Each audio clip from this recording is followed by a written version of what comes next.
Daniel dragged himself onto the crowded evening bus, his daughter's small hand wrapped tightly in his. The weight of the day pressed heavily on his shoulders, long hours, endless responsibilities, and the quiet loneliness of being a single parent. He only wanted to get home, tuck his little girl into bed, and steal a moment of peace. But as the bus lurched forward, his tired eyes caught something that instantly sharpened his senses. Near the window sat a young woman, her posture tense, her fingers trembling against the strap of her bag. Beside her, a man leaned in far too close, his presence invasive, his smirk unsettling. Daniel's daughter tugged at his sleeve, whispering softly, "Daddy," she looked scared. That tiny observation pierced his heart more than anything else. Daniel watched closely, the protective instinct inside him rising. The woman's eyes flickered desperately, scanning the crowd as if searching for a lifeline. For a split second, their gazes locked, and he saw it. The silent plea. Fear lived in her expression, but also hope, fragile and faint, that someone might notice, that someone might care enough to act. Though bone-tired, Daniel knew this was a moment that mattered. Life had taught him the cost of silence, the danger of looking away. He felt his daughter's trust in his grip and the woman's unspoken cry in her eyes. His exhaustion faded, replaced by something stronger, an unshakable resolve that tonight, he could not stay seated. Tonight, he had to be more than just a tired father. The young woman shifted uneasily in her seat, her knuckles white as she clutched her phone against her bag. The man beside her leaned closer with each bump of the bus, his voice low, his presence suffocating. She tried to shrink into the corner, but there was nowhere left to go. Her breathing quickened, and her eyes darted to the aisle, scanning the strangers around her. Most were lost in their own worlds. Earbuds in, eyes glued to screens, too tired or unwilling to notice. Daniel, however, was watching. His daughter sat beside him, humming softly to herself, unaware of the full weight of what was happening. He saw the woman's trembling hands, the way her shoulders stiffened every time the man shifted closer. Something inside him told him this wasn't just discomfort, it was fear. Then it happened. The woman glanced at Daniel, her eyes wide and desperate, and she tapped her phone twice against her bag. The sound was small, almost nothing, but the gesture was deliberate. A signal. A silent cry for help. Daniel's chest tightened as their eyes met again. In that brief exchange, he understood everything. "Daddy, is she okay?" his daughter whispered. Daniel kept his voice steady, though his pulse raced. "She's asking for help, sweetheart." He knew in that moment that this wasn't a stranger's problem, it was his. Without hesitation, the exhaustion of his day melted away. Courage rose where fatigue had lived, and Daniel prepared to act. Tonight, silence was not an option. Daniel rose from his seat, his heart pounding but his face calm. He couldn't risk alarming his daughter or the young woman, yet he had to make his move. With steady steps, he walked down the aisle, placing himself between the man and the girl. "Hey, there you are," Daniel said warmly, as though greeting an old friend.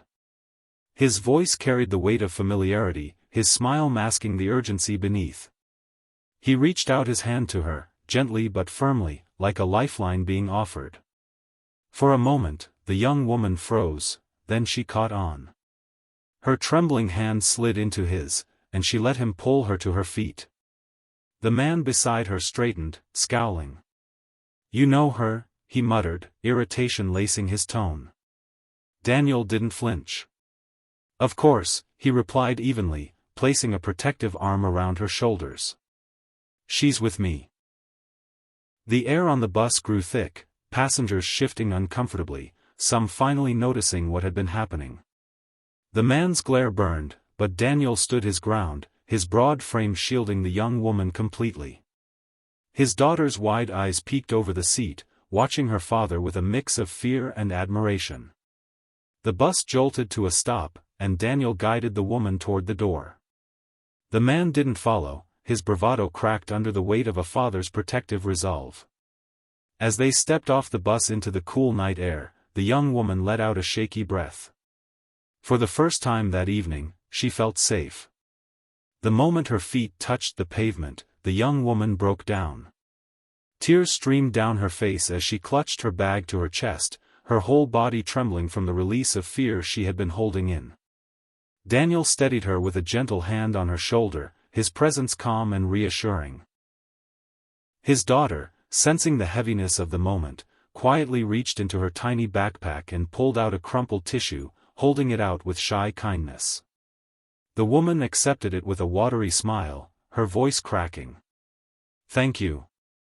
I didn't know what else to do. I was so scared he wouldn't stop." Her words came in fragments, raw and heavy with emotion. Daniel shook his head softly. "You don't need to thank me. You were brave enough to signal. That's what saved you." His voice was steady, but inside he felt the weight of what could have happened if he had looked away like everyone else. The woman covered her face, breathing deeply as though the night air itself was healing. His daughter slipped her small hand into hers and whispered, "You're safe now."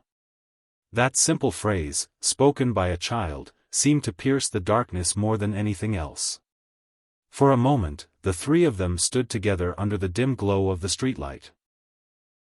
Two strangers and a little girl bound by a shared moment of humanity. The danger had passed, but the impact of what had just occurred lingered, changing them all in quiet but profound ways. As the bus rumbled away, its taillights fading into the distance, Daniel stood with his daughter and the young woman in the cool night air. The tension slowly lifted, replaced by an overwhelming quiet. The woman wiped her eyes, her breathing steadier now, and gave Daniel a look filled with gratitude that words could never fully capture. "You didn't even know me," she said softly, her voice still trembling. "But you stood up. You protected me when no one else did." Daniel glanced at his daughter, who leaned against his side, her small hand still gripping his. He smiled gently. "Sometimes, doing the right thing doesn't need a reason," he replied. "We just have to care enough to act." The young woman's lips curved into a fragile smile through her tears, as though she had rediscovered something she thought the world had forgotten: kindness. His daughter looked up at him, her eyes bright with admiration, and whispered, "Daddy, you're my hero." In that moment, Daniel realized this night wasn't just about saving a stranger. It was about showing his daughter what courage and compassion truly meant, about teaching her that humanity is strongest when we look out for each other. The young woman walked away safer, braver, carrying with her the memory of a stranger's kindness. Daniel tightened his hold on his daughter's hand, his heart lighter. He knew she had witnessed something she would carry for life, that one person's courage can protect, inspire, and change the world.